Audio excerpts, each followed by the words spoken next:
Hello viewers, welcome back to my channel Home2Hotel Recipes. இன்னைக்கு நம்ம இந்த வீடியோல மசாலா சுண்டல் எப்படி செய்யறதுன்னு பாப்போம். 1 கப் கொண்டக்கடலை எடுத்துப்போம். ரெண்டு வெரைட்டில கொண்டக்கடலை இருக்கும். ஒன்னு இந்த மாதிரி ஒயிட் கலர், இன்னொன்னு வந்து பிரவுன் கலர்ல இருக்கும். நீங்க எது வேணா யூஸ் பண்ணிக்கலாம். இப்போ இத ஒரு பவுல்ல போட்டு 3 கப் அளவு தண்ணி ஊத்திட்டு 8 மணி நேரம் ஊற வச்சிரணும். இப்போ கொண்டக்கடலை நல்லா ஊறிடுச்சு. ஊறினதுக்கு அப்புறம் பார்த்தீங்கன்னா அதோட சைஸ்ல இருந்து 2 மடங்கா இது மாதிரி பெருசா இருக்கும். இப்போ நம்ம குக்கர்ல இதை மாத்திரலாம். இது கூட தண்ணி அளவு வந்து கொண்டக்கடலை மூழ்கிற அளவுக்கு தண்ணி ஊத்திக்கங்க. கல்லுப்பு 2 டீஸ்பூன் ஆட் பண்ணிக்கலாம். இப்போ இதை மிக்ஸ் பண்ணிட்டு குக்கரை மூடிடலாம். மீடியம் ஃப்ளேம்ல 3 விசில் வச்சு எடுத்துக்குவோம்.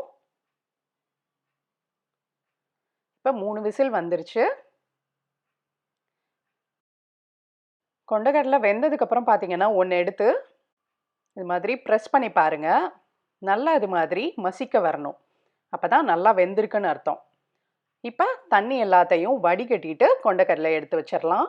இப்போ நான் வடிகட்டி வச்சிட்டேன். அடுத்தது நம்ம தாளிச்சிருவோம். அடுப்பில் ஒரு கடாயில் 3 டீஸ்பூன் எண்ணெய். எண்ணெய் நல்லா காயட்டும். நல்லா காஞ்சதுக்கு அப்புறமா 1/2 டீஸ்பூன் கடுகு. கடுகு வெடிச்சதும் 1 டீஸ்பூன் உளுத்தம்பருப்பு. உளுத்தம்பருப்பு கலர் லைட்டாக சேஞ்ச் ஆனதுக்கு அப்புறமா கொஞ்சமாக கருவேப்பிலை, ஒரு காஞ்ச மிளகாய், 1 டீஸ்பூன் அளவு பொடி பொடியாக நறுக்கின இஞ்சி, பெருங்காயத்தூள் 1/4 டீஸ்பூன். இப்போ இது எல்லாத்தையும் லைட்டாக ஃப்ரை பண்ணலாம். அடுப்பை வந்து லோ ஃப்ளேம்லேயே வச்சுட்டு பண்ணுங்க. 3/4 டீஸ்பூன் மிளகாய் தூள் ஆட் பண்ணிக்கலாம். காரம் அதிகமாக வேணும்னா 1 டீஸ்பூன் வரைக்கும் ஆட் பண்ணிக்கலாம்.